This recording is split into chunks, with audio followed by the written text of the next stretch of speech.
The spirits of the Gilbert and Ellice Isles communicate with Sir Arthur Grimble.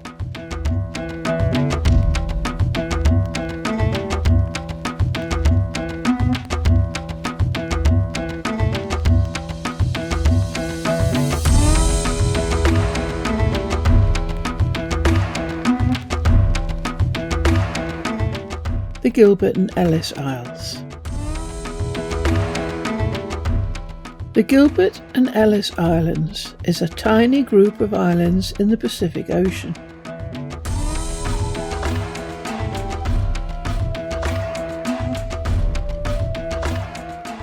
It was once a protectorate and colony of the British Empire from 1892 to 1976. The Ellice Islands became Tuvalu in 1978, and the Gilbert Islands became part of Kiribati in 1979.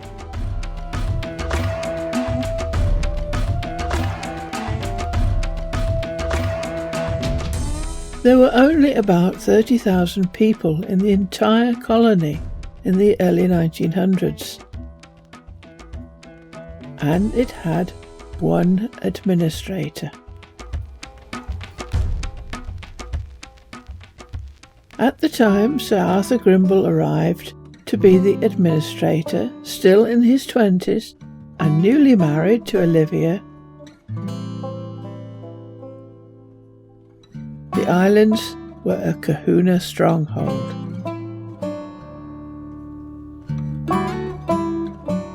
The mystic movement of the Pacific area. Whilst on the Gilbert and Ellice Islands, he became an almost perfect Gilbertese scholar, and was said to have been the only white man not married to a native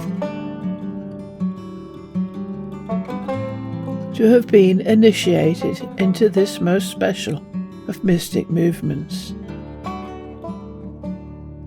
He contributed articles on this to the journals of the Royal Anthropological Society of Great Britain and Ireland, and to the Polynesian Society of New Zealand.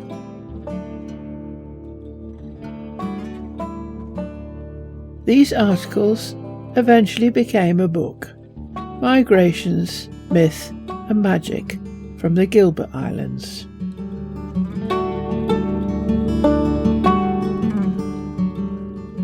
About Sir Arthur Grimble. Sir Arthur Grimble, KC MG, was born in Hong Kong in 1888 and educated at Chigwell School and Magdalen College, Cambridge. In 1914, he joined the colonial service in the Pacific as a cadet and was posted to the Gilbert and Ellice Islands, where he remained until 1933, nearly 20 years. He had 4 children, all girls, some of whom were born on the Gilbert and Ellice Islands, for example, Rosemary Grimble. In 1948, Sir Arthur retired from the colonial service, having enjoyed an extremely distinguished career, and in his leisure began to jot down narratives of some of his adventures in the Gilbert and Ellice Islands. These narratives became talks on the BBC. They discovered that he not only possessed a talent for writing, but an admirable broadcasting voice as well. The result was a series of talks, which became extremely popular. The talks became a book, A Pattern of Islands, and then a 1956 film. He later wrote the companion volume, Return to the Islands. Sir Arthur died in 1956.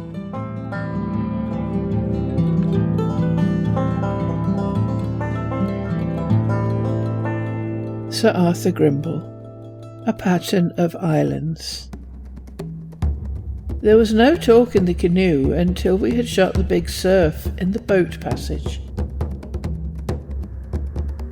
But when we had made calm water, the native magistrate said, Suddenly, apropos of nothing, we hear Tavernier is dead.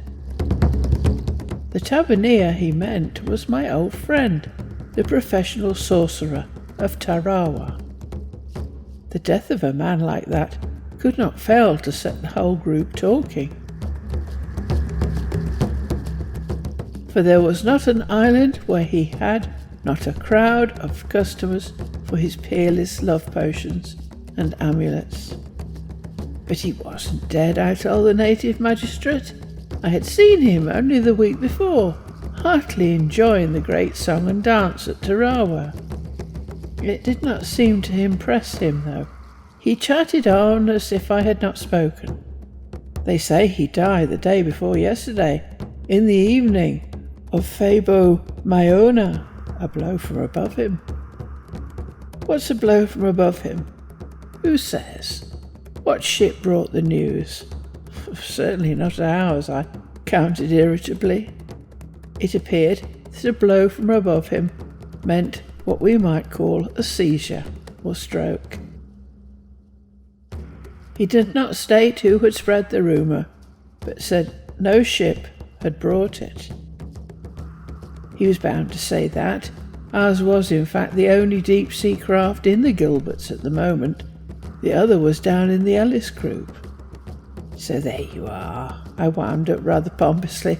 It's just another silly bit of village tittle-tattle. Taoang, perhaps yes, he murmured. Taoang, meaning roughly, oh well, let it go at that, and changed the subject. The whole thing had slipped out of my mind by the time we landed. I was so used to village rumours of that sort. Nobody else mentioned Tavernier to me for the 48 hours I stayed on Onatoa. Probably the magistrate had warned everybody that the subject irritated me. In any case, it was not until I got to Arore, the last island of the southern Gilberts, that the next thing happened. It never would have happened if I had spent only a day or two there as elsewhere, but I found trouble in the place. The nature of it does not matter here. The point is, it forced me to stay.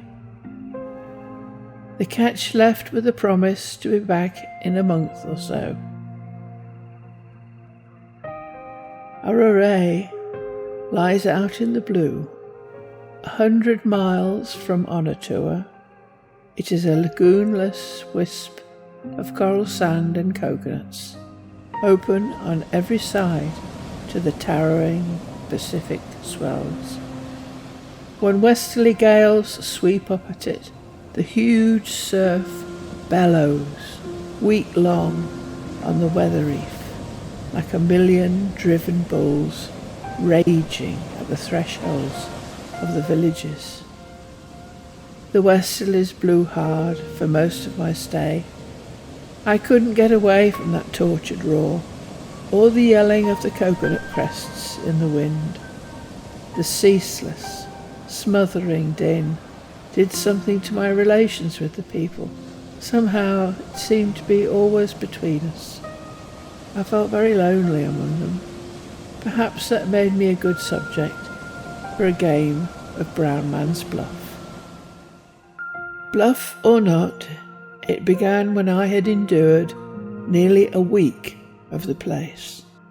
My one familiar friend on Aurora, a retired Tarawa policeman, married to a local woman and on a visit to his in-laws, came to look me up.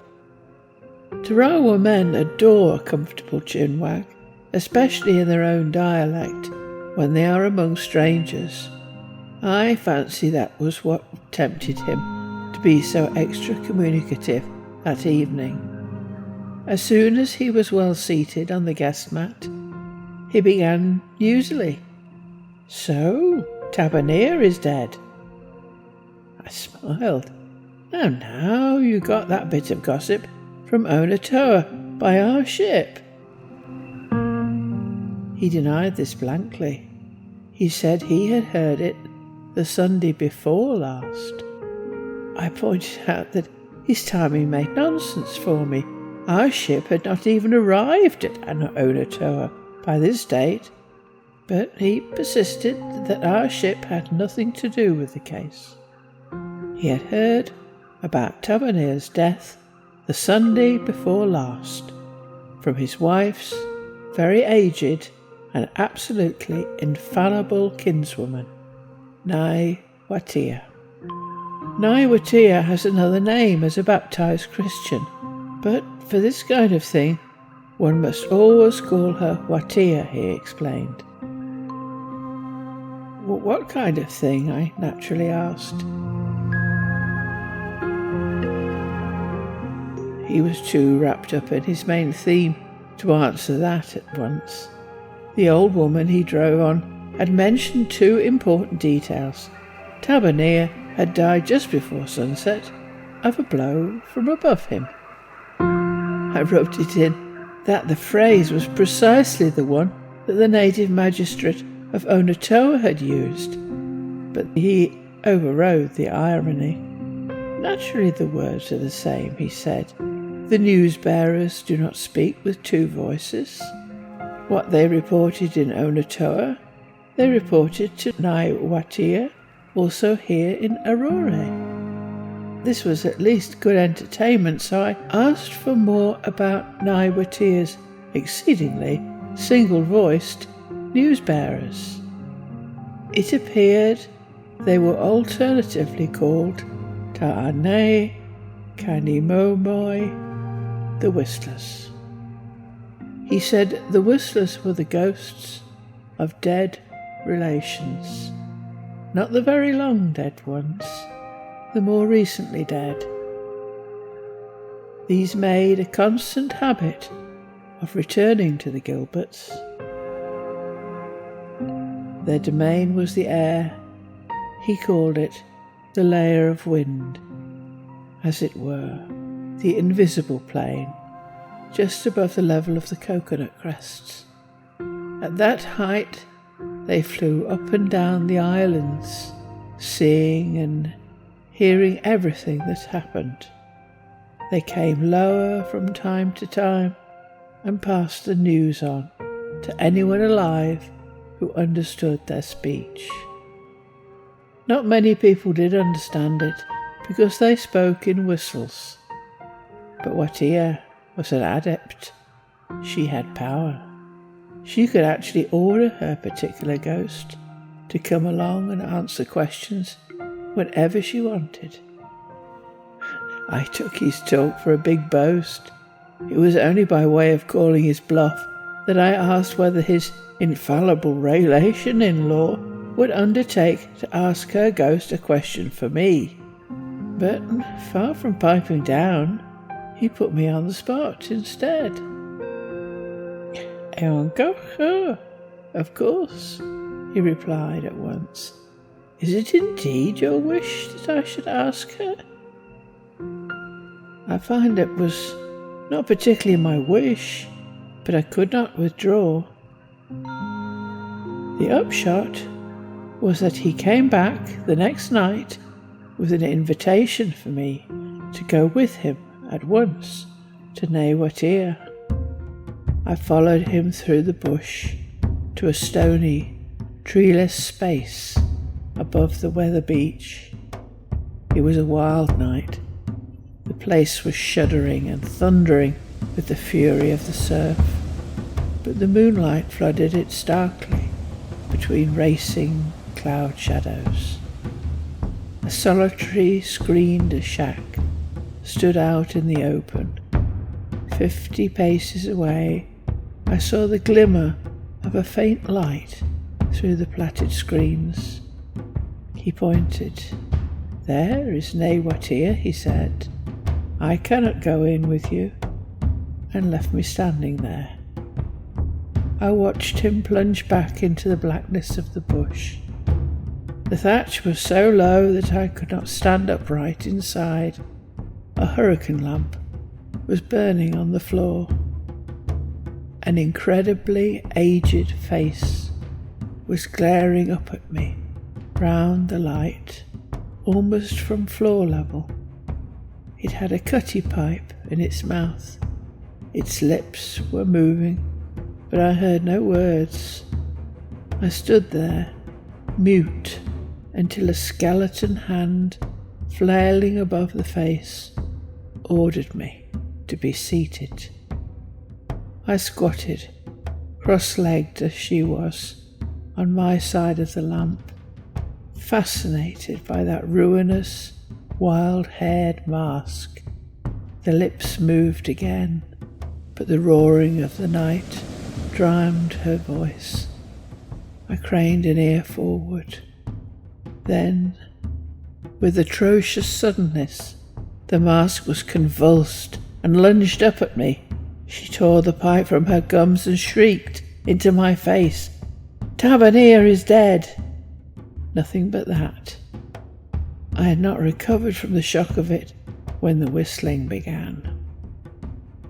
A single note, strident, like a cricket's, sounded from behind my left ear. I whipped my head around. Nobody was there. The second chirrup fell from the roof. I sprang to my feet. My head struck the ridgepole. The witch screamed with laughter, but I hardly noticed it.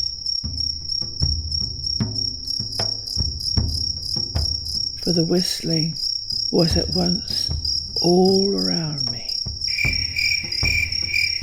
It wasn't harsh now, but multitudinous.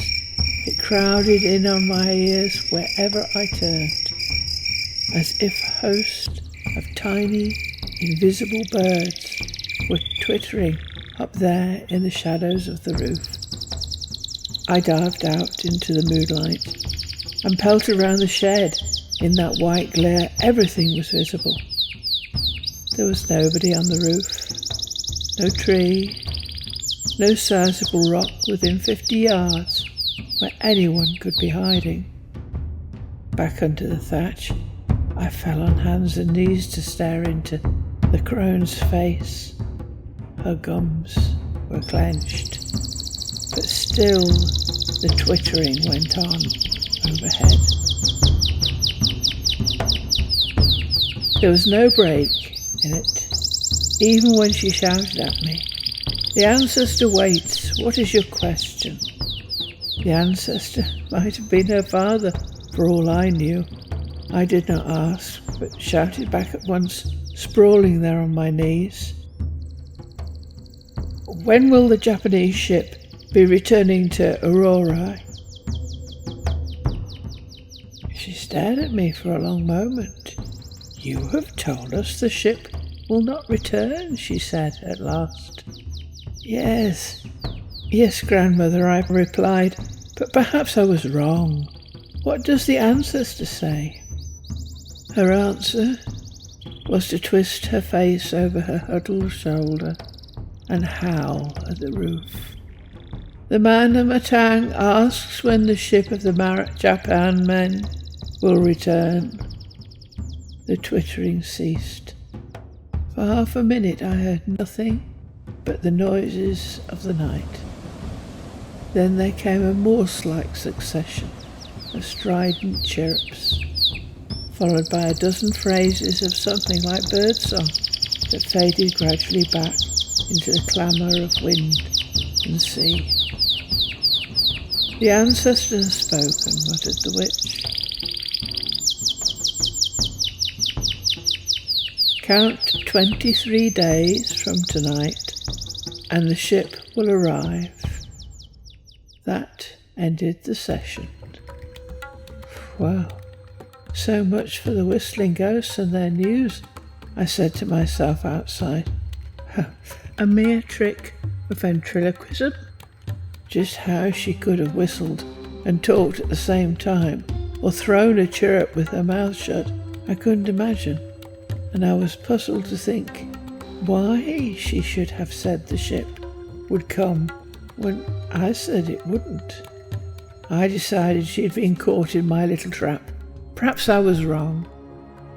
What an old hoax, she and her precious ancestor, I thought, clinging to the hoax idea rather desperately as I groped my way home through the screaming darkness of the brush. But the fact is, Tavernier was dead, and he had died in the evening, and the cause of his death was a blow from above him, an embolism the doctor called it. He was found lying in his dwelling house at just about the time I went on board the ketch at Tarawa. The ketch lay anchored 11 miles down Lagoon from his village. Obviously the crew could have heard the news before we left next morning, but knowing how fond I was of him, they couldn't conceivably have kept the thing to themselves on our southward run had they heard it. It was the very first news they rushed to tell me when they came back to pick me up. Also, the Japanese ship did return. The prediction was a little out in point of time. She arrived on the 22nd day, not the 23rd. She came to pick up 2 coprolites, which she had left at Aurora.